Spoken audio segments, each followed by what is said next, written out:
Le point suivant, on va quitter l'environnement, on va rentrer dans la culture. 3 points qui vont être apportés par Jessie Urbain et qui portent donc sur l'opération, plusieurs opérations en lien avec le 75e anniversaire de la bataille de Normandie. Jessie, à toi la parole. Un sujet un peu plus léger, quoique c'est pas vraiment très léger comme sujet. Mais... Donc la première délibération elle concerne l'achat et la revente d'un livre qui s'appelle L'objectif Avranches-Mortain de la percée à la contre-attaque. Donc la note précise que dans le cadre du 75e anniversaire du débarquement et de la bataille de Normandie, la communauté d'agglomération Mont-Saint-Michel-Normandie, par l'intermédiaire de sa démarche Pays d'Arrêt d'Histoire, a participé à l'élaboration, je dirais aussi à l'écriture, d'un livre grand public sur la libération du Sud-Manche. Cet outil de promotion du patrimoine normand participera à la promotion des étapes décisives que furent la percée d'Avranches et la contre-attaque de Mortain, auprès des habitants eux-mêmes, mais également de nombreux touristes. Dans ce dessin, la communauté d'agglomération achèterait 390 exemplaires du dit livre au prix de 18,85 € TTC, soit un total de 7 351,50 €. La communauté d'agglomération se réserverait 150 exemplaires afin de les offrir. Ainsi, chaque commune et médiathèque du territoire communautaire recevrait un exemplaire gratuit. Les autres exemplaires, donc 240, seront vendus au prix de 29 € TTC, prix grand public de l'éditeur. La revente serait gérée par les offices de tourisme de l'agglomération, selon les modalités de convention présentées en pièce jointe. Donc vous avez la convention qui était en pièce jointe de l'ordre du jour. Si la communauté d'agglomération Mont-Saint-Michel-Normandie, par l'intermédiaire des OT, revend les 240 exemplaires à 29 €, donc c'est presque un exercice de mathématiques, imaginez, le coût final de l'opération serait de 1 087,50 € pour la communauté d'agglomération Mont-Saint-Michel-Normandie, et l'office de tourisme bénéficiera d'un gain de 696 €. Alors, sauf erreur de ma part, je pense que les 1 087 € correspondraient aux exemplaires que l'on offrirait aux communes et dans les médiathèques.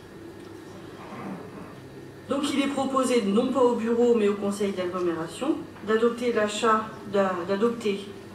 des 390 exemplaires de l'ouvrage Objectif Avranches-Mortain de la percée à la contre-attaque, de réserver 150 exemplaires comme élément de communication et de revendre le restant au prix public de 29 € par l'intermédiaire des offices de tourisme.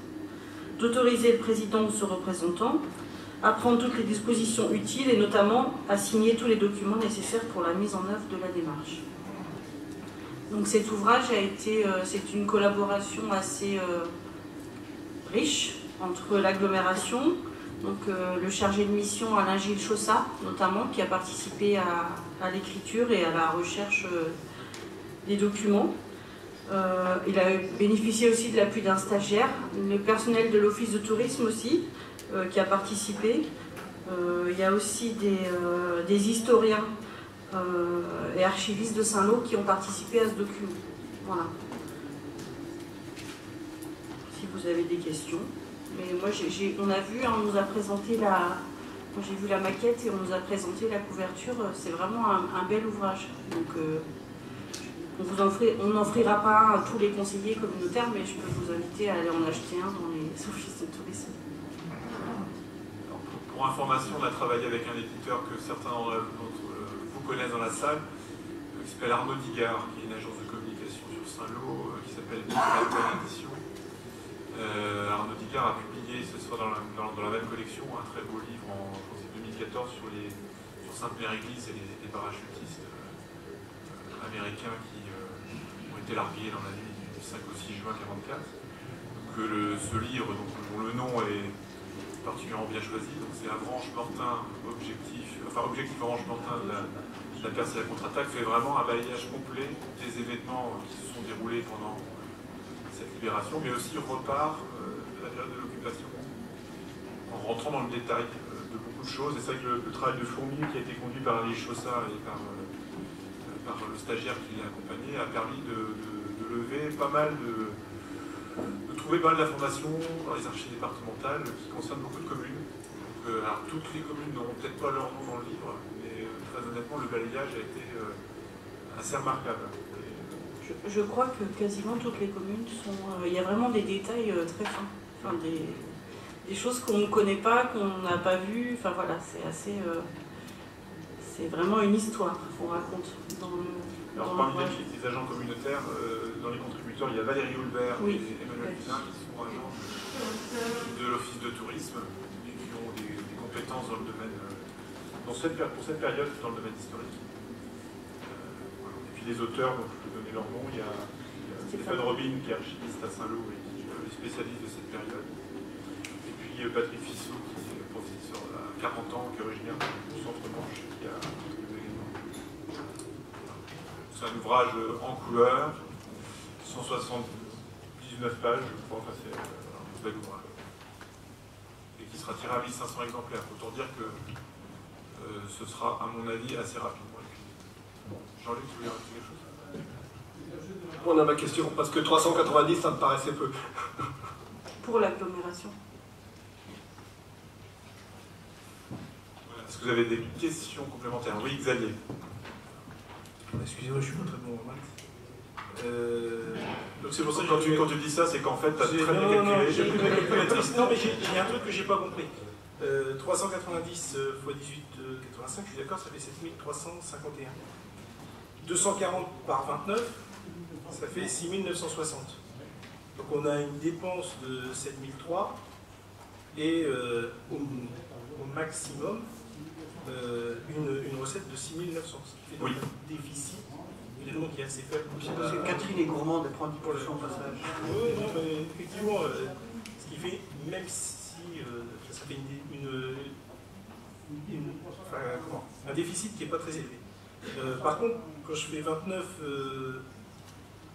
moins 18,85 et que je multiplie par 240, je ne retrouve pas vos 1087,50.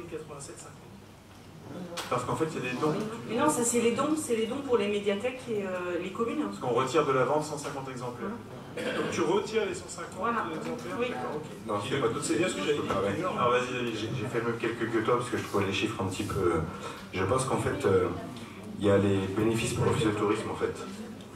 Entre tes 7351,50 et les 6960 de vente, je suis d'accord avec toi, il y a 400 € d'écart.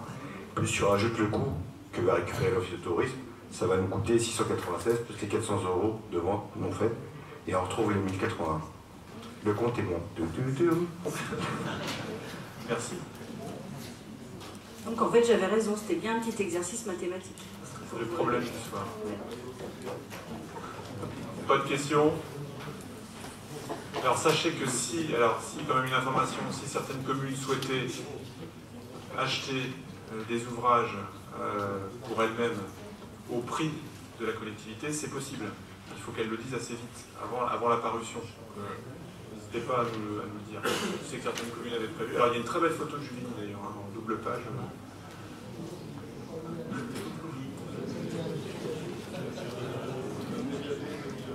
Vous passez l'information à Elodie ou à Monsieur Lozé, si vous êtes intéressé pour votre commune d'en acheter quelques exemplaires supplémentaires.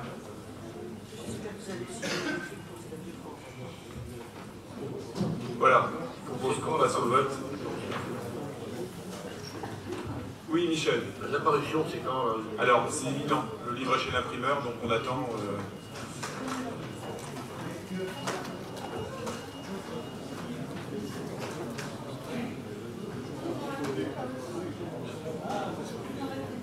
Alors on va recommencer le vote parce que la question de Michel a perturbé. Mais on parle aussi de Pont-Aubourg, en très grande. Bon là en large, c'est un haut lieu de la percée. Alors on refait le vote.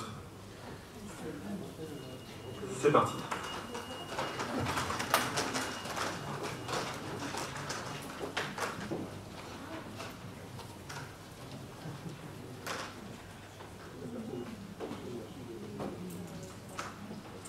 Eh bien, unanimité, sans trop de vote. Merci beaucoup. Ça me fait plaisir de voir que 89% pour le stade de foot et 100% pour la culture. Merci.